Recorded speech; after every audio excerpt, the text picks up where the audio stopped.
What's going on, guys? It's Atomic, and after playing the game for almost 2 months since release, I think I can finally give my opinion on the game, taking all the good, the bad, and just seeing how the game really is. Without further ado, let's get right into it. Modern Warfare Zombies as a game devoid of context I think can be really fun. It has a lot of cool ideas that I really like and others I sincerely despise. Don't get it twisted, this will never be as good as round-based, but the mode devoid of context post Season 1 is really good. The Dark Ether Rift, both Elder and regular sigils are cool additions, as well as having boss fights with all three worms in either Act 3, Act 4, and in the world with the USBs. The core idea of being able to jump into a game where you can come in with nothing and leave with amazing loot to come into future games is a really cool idea, and the story is barely starting to take shape. However, the game mode itself does have some crippling flaws, but to get into the heart of the game, here's how I see the story. Modern Warfare Zombies supposedly takes place between Modern Warfare 2019 and Modern Warfare 2 and shows Viktor Zakhaev stealing Ethereum to mass produce and weaponize it against anyone he deems a threat, such as Task Force 141 and our new Operation Deadbolt. Now, to put this in a broad scope shortly, Act 1 and 2 are really a grind, and the first cutscene of where you rescue Dr. Jansen, in which the writers are trying to create a new Samantha Maxis in this new Modern Warfare Zombies universe that's somehow connected to the Dark Ether story that's in Cold War and Vanguard, is somewhat generic. But I'm gonna let the cutscene play out here. Is all this cloak and dagger stuff necessary? I'm the one who called you, remember? I'm not the one that needs convincing. Keep walking. Welcome to Operation Deadbolt. The boss would like a word with you.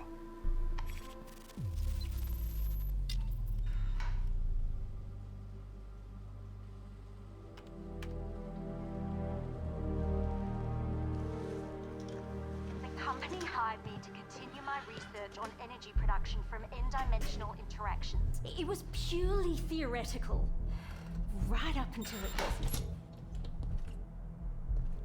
As for Zakhaev, I had no idea I was working for a terrorist. You're lying. I thought he was the CEO. I'm a physicist, not a mind reader. And I wouldn't have had to work for him, or anyone, if you assholes hadn't shut me down.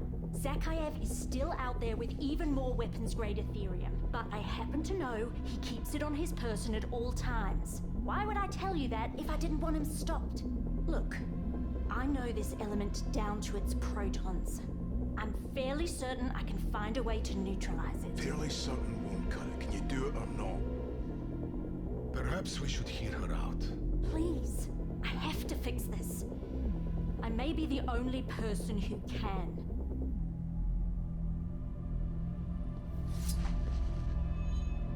You better be right.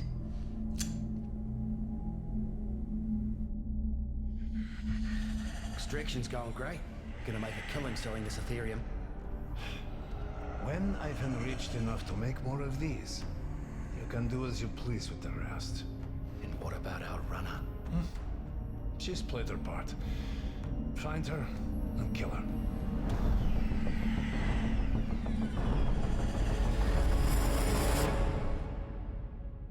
What the cutscene illustrates, once you have rescued Dr. Jansen, showing that she was just a researcher into Ethereum to further study the new element and was hired and fooled by Viktor Zakhaev into creating refined weapons-grade Ethereum.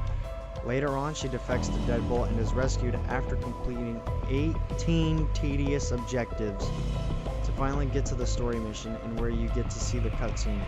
After completing the mission, now depending on if you enjoy the cutscene or not, will determine if you are willing to progress through the story. And to sum it up in a nice bow, the second act is more of another generic planning on how to take out the weapons-grade Ethereum that Zakhaev has made by constructing an Ethereum neutralizer. After a test of the neutralizer's success on base Ethereum, Dr. Jansen assures Deadbolt actual, including characters such as Ravenov from Cold War Zombies, Soap from the Modern Warfare story, and a new character, Commander Green, who is supposedly the commander of the Strike Force, that she can destroy the weaponized Ethereum, to where you further progress in Act 3 to where you fight your first boss in Modern Warfare Z, the Big Worm. After your first boss fight, you are shown another cutscene, and I'll let that play out on screen.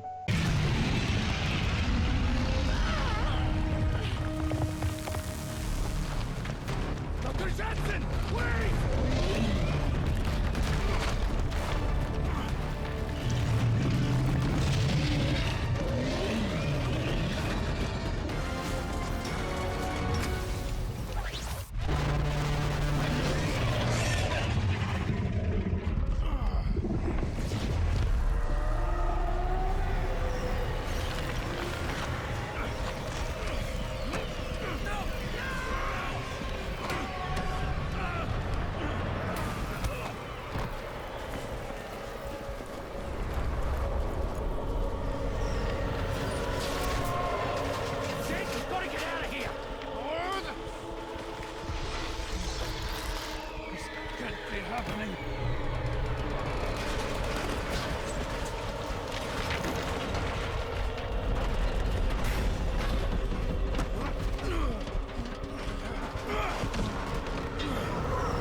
Eva.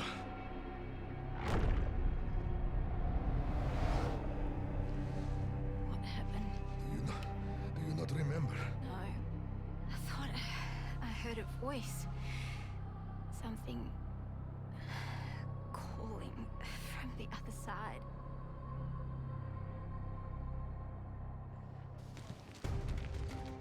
Take him to the brig. Green will get the interrogation started. Nice sign of Zakhaev. He may be bloodied, but he's still breathing. Next time he sticks his head up, I'll take it off. What about the neutralizer? Dobbs, what's the sit rep? Give me some good news. Negative. Good initial clear on detonation, but dark ether contacts are repopulating. Pipet. Also picking up an energy spike in the red zone. Never seen anything like it. Well, looks like this shit show just keeps getting better and better. Everyone on TP! Looks like this op isn't gonna be over anytime soon. Bang. Ravenov. Ready for evac. Solid copy. Stand by. ETA 2 minutes.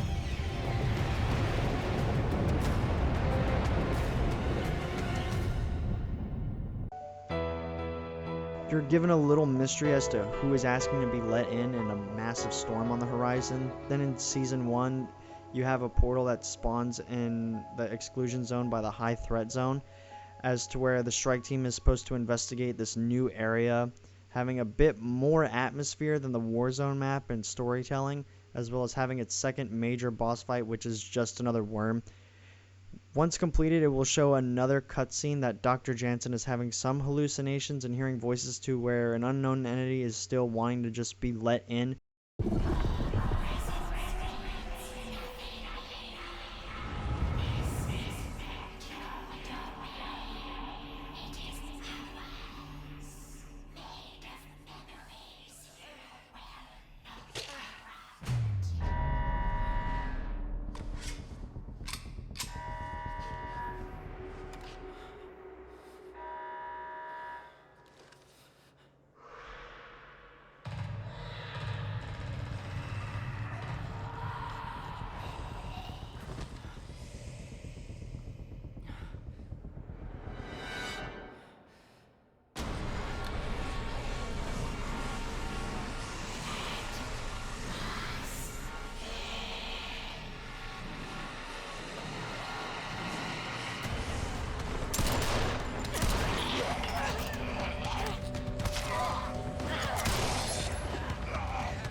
Drop your weapon! Drop it!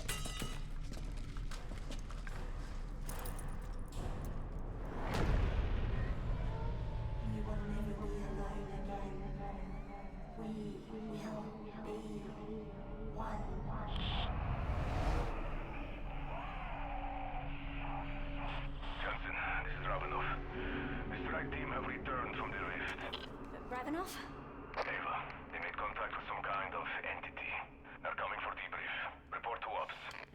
Emmett. What? An entity inside the rift. I'll be right there.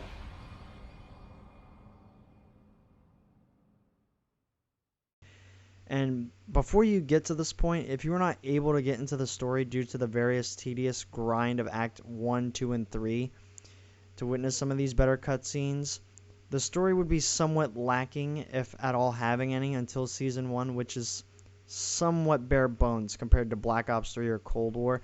I'm not trying to be too harsh on the game, as it is really fun, but that is really all there is to the story so far. And not only that, but just letting the player skip to Act 4 and not complete Act 1 through 3 first will give you no real context and make it jarring to understand.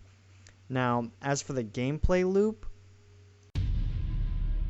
the basic goal of the game is to get schematics to where in future games you come in fully armed to the teeth and have the means to take on harder and difficult challenges.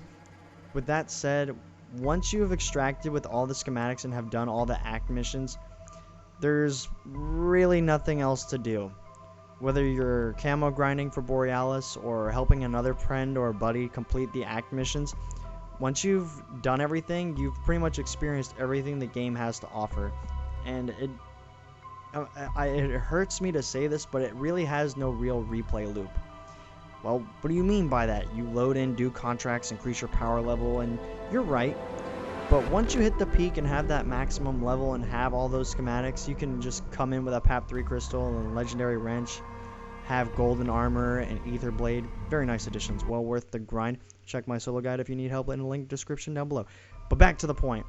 Once you have everything in this game, it shows that it really has nothing left to offer. And sure, there's the camos for both the Modern Warfare 3 and Modern Warfare 2 weapons, but once you have all that done, there's nothing really to do besides wait for an update. There's no atmosphere on the Warzone map because that's literally all there is. The only exclusion to that is just the Dark Ether, which you have only 30 or 15 minutes to explore, either to do the contracts, to get the keys to unlock the doors, to grab some goodies, and then once that's done, that's pretty much it.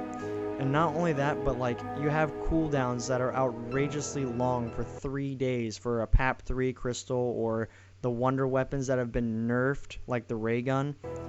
Modern Warfare Zombies has no real replayability, as well as it turning into a grind and rewards you for not even playing. Without updates or seasonal content, and right now with the season, with the Christmas event being nice, but once again, it's turning into a grind that some of the hardcore community, such as myself, is starting to see as a chore. No one in Zombies is going to think, oh wow, I've unlocked a new emblem or a finishing move that I can't use because I play Zombies and not really multiplayer. And even if you do complete the event, that begs the question, what next? And that's where I'm starting to see where some of the Zombies community starts to shift and move around, getting back into the older games such as Black Ops 3 or even further back into Black Ops and World at War, which is where I can see this game has its real benefit in bringing in a new audience to where the new crowd can shuffle into the round-based community and see what once was a golden era of Black Ops 3 and custom zombies, or just playing another round of Kino with some old friends who haven't touched the game since Black Ops 1 in 2010. Not only that, some of the greatest points of where this game is to shine is in its user interaction. I've never seen a group of random strangers party up in a squad and decide, yeah, we're going to take out that red worm and then go into Dark Ether Elder Sigil right after we defeat that boss. The community interaction in this game is at an all-time high, which is coming to show that banding together and wanting to work together to accomplish a goal truly shows that the community here is very much alive, and it begs the question, is Modern Warfare Zombies a good game?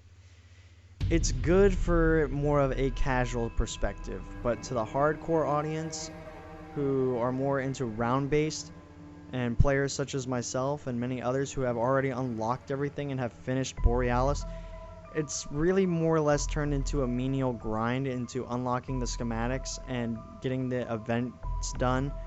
And then once that's all said and over with, it rewards you for not playing the game, with no atmosphere, no true Zombies feeling to where you're thinking that you're in a real apocalyptic exclusion zone, to have horrors around you each corner, with the only exclusion to this is the dark ether, but even then you're just limited to 30 to 15 minutes, and once you've seen everything, there really is no reason to keep playing, and I think that's where the real problems lie. This game needs a reason for you to keep coming back, and it just doesn't. It just turns into a grind, and having that thrown at you when you want to get through act missions to see the story and have nothing in the end to keep you coming back for more is really just a shame. But hopefully this game will have more of a comeback, but for right now, as Season 1 has just launched and I'm wrapping up the camo grind and finish the story, I'll be returning to BO3 and stream Modern Warfare Zombies every once in a while to cover what new updates they bring into the game, whether it be future acts or loot. Time will really tell. If you enjoyed the video, please leave a like and smash that subscribe button down below for more future content. That's all I've got for today, everyone. Peace.